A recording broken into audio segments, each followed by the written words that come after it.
दोस्तों, किसी भी देश की सेना उस देश की सुरक्षा के लिए महत्वपूर्ण मानी जाती है। यानी कोई भी देश अपनी ताकत के हिसाब से ही दुनिया में अलग अलग रुतबा हासिल करता है और इसके लिए सभी देश अपने देश के जवानों को एक आम आदमी से फौलाद बनाने के लिए कड़ी से कड़ी ट्रेनिंग देते हैं। इनको मुश्किल से मुश्किल हालात से लड़ने की ट्रेनिंग दी जाती है। भारत और चीन के बीच हर वक्त बॉर्डर पर लड़ाई झगड़े होते रहते हैं, लेकिन लड़ाई की स्थिति में कब कौन किस पर भारी पड़ जाए ये उस ट्रेनिंग पर डिपेंड करता है। तो आइए जानते हैं क्या फ़र्क है इंडिया और चाइना के पैरा कमांडो ट्रेनिंग में। तो चलिए और देरी ना करते हुए शुरू करते हैं आज की इस वीडियो को। लेकिन उससे पहले अगर आपने अभी तक हमारे चैनल को सब्सक्राइब नहीं किया तो इस चैनल को जरूर सब्सक्राइब कर लें। दोस्तों, सबसे पहले हम बात करते हैं चाइना की और डालते हैं एक नज़र पीएलए के स्पेशल फोर्सेस की ट्रेनिंग पर। Number 1, physical training. दोस्तों, चाइना के सभी कमांडोज किसी न किसी मार्शल आर्ट के एक्सपर्ट होते हैं। ये एक जरिया होता है शरीर को सर से पांव तक मजबूत बनाने का। पीएलए अपने जवानों को सर से पत्थर तक टकरा जाने की भी ट्रेनिंग देती है। इनके जिस्म को इतना मजबूत बनाया जाता है कि ये लकड़ी के मोटे मोटे गुद्दों को भी आसानी से तोड़ देते हैं। इस ट्रेनिंग में कई बार सैनिक सर पर भी घायल हो जाते हैं, लेकिन फिर भी वो हार नहीं मानते और फौलाद बनने की अपनी इस कड़ी परीक्षा में डटे रहते हैं। Number 2, insertion training. दोस्तों, पीएलए अपने जवानों को कुछ ऐसे ट्रेन करती है कि वो अपने दुश्मन के इलाके में किसी भी रास्ते से घुस पाए, फिर चाहे वो रास्ता समुद्र से हो, हवा से हो या फिर जमीन से। इन जवानों की पानी की ट्रेनिंग में शामिल होती है 10 किलोमीटर लंबी swim.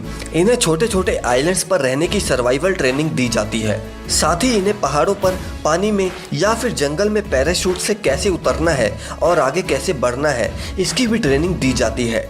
Number 3, passing the parcel. दोस्तों, आप ये सोच रहे होंगे कि पासिंग द पार्सल तो एक बच्चों का गेम होता है और इसमें खतरनाक क्या है। अगर आपको नहीं पता तो मैं आपको बता दूं कि चाइना के सैनिकों को असल में ये गेम जिंदा ग्रेनेड से खेलना पड़ता है। ये ग्रेनेड एक दूसरे को तब तक पास करते हैं जब तक ये जहां से वापस शुरू नहीं हुआ था वहां तक वापस नहीं आ जाता, और ये खेल तब तक चलता है जब तक आखिरी सैनिक उसे फटने से पहले जमीन पर दबा न दे।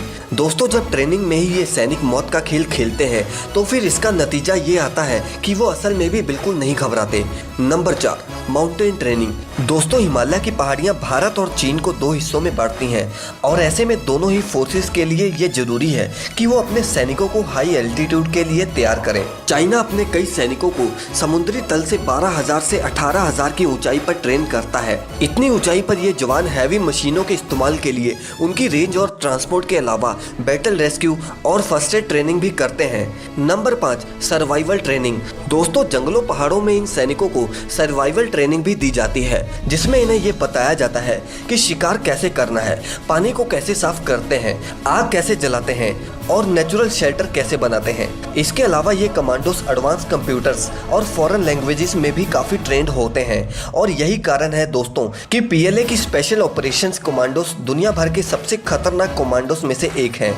अब अगर आप ऐसा सोच रहे हैं कि भारत के कमांडोस चीन के कमांडोस के सामने कुछ नहीं है तो आपका मानना बिल्कुल गलत है। अगर हम बात करें भारत में मिलने वाली पैरा कमांडो ट्रेनिंग की तो भारत में पैरा कमांडो की कोई स्पेशल भर्ती नहीं होती, बल्कि इनकी भर्ती आर्मी की अलग अलग रेजिमेंट्स में से करी जाती है और कुछ खास जवानों को चुनने के बाद उन्हें अलग अलग ट्रेनिंग कैंप्स में भेज दिया जाता है, जहाँ शुरू होती है इनकी बेसिक्स ट्रेनिंग, जो कि आम ट्रेनिंग से 5 गुना ज़्यादा कड़ी ट्रेनिंग होती है। इस ट्रेनिंग में पीएलए स्पेशल ऑपरेशंस के जवानों की तरह ही फिजिकल ट्रेनिंग दी जाती है और ये ट्रेनिंग इतनी भयानक होती है कि हम और आप जैसे लोग शायद ही इसे अटेम्प्ट करने का सोच सके। ये एक्सरसाइजेस जवानों को फिजिकल और मेंटल दोनों तरह के एक्सट्रीम प्रेशर में भी अपनी ड्यूटी परफॉर्म करने के लिए दी जाती है। फिर इन सब ट्रेनिंग के बाद 36 घंटे की स्ट्रेस ट्रेनिंग दी जाती है और 36 घंटे की स्ट्रेस ट्रेनिंग की शुरुआत होती है रात के 2 बजे से।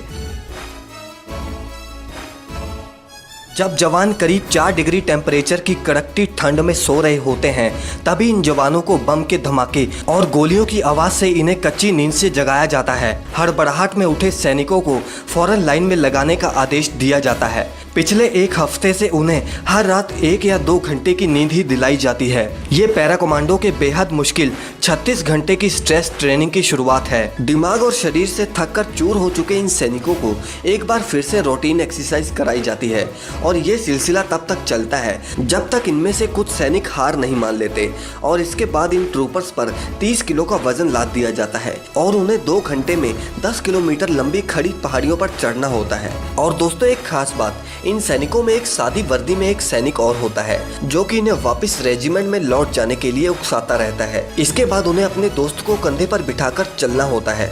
असल में पैरा कमांडोज का ये मानना होता है कि वो अपने साथी को कभी भी दुश्मन के इलाके में छोड़कर नहीं आना है। 5 घंटे की कंटिन्यूस ट्रेनिंग के बाद अगर आप सोच रहे हैं कि इन्हें आराम दिया जाएगा तो आप बिल्कुल गलत हैं। अब यहाँ से इनकी ट्रेनिंग और भी मुश्किल हो जाती है। अब इन्हें 1.18 किलोमीटर सर्किट के 3 राउंड लगाने होते हैं जिसमें इनके पास 30 किलो का बैटल लोड और हथियार तो होते ही है, साथ ही हर राउंड में इनका वजन बढ़ा दिया जाता है। पहले राउंड में इन्हें 20-20 किलो के भरे हुए कैंस दिए जाते हैं, सेकेंड राउंड में इन्हें ट्रक का टायर और थर्ड राउंड में इन्हें लकड़ी का भारी भरकम टुकड़ा दिया जाता है जिसका वजन 30 से 70 किलो तक होता है।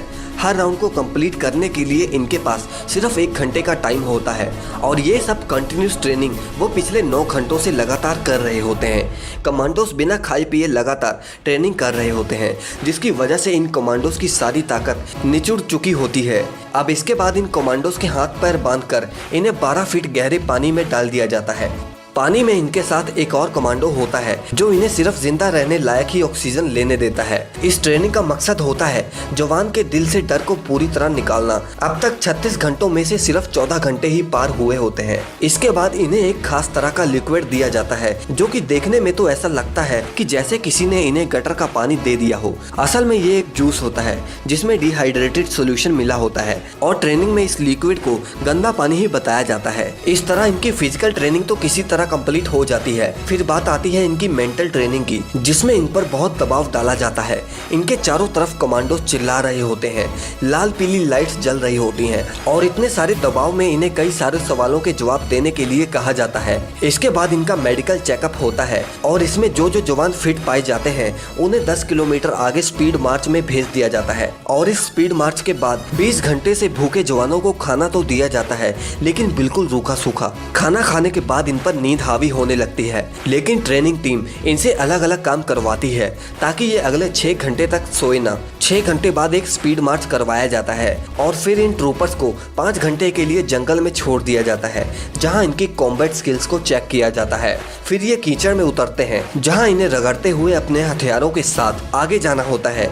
इस ट्रेनिंग के कई फेस में कई जवान ऐसे होते हैं जो बेहोश तक हो जाते हैं और हिम्मत भी हार जाते हैं, लेकिन वहीं दूसरी तरफ कुछ जवान इस ट्रेनिंग को पार करके मजबूत फौलाद बनकर खत्म करते हैं इस 36 घंटे की स्ट्रेस ट्रेनिंग को और पहनते हैं इस मरून कैप को।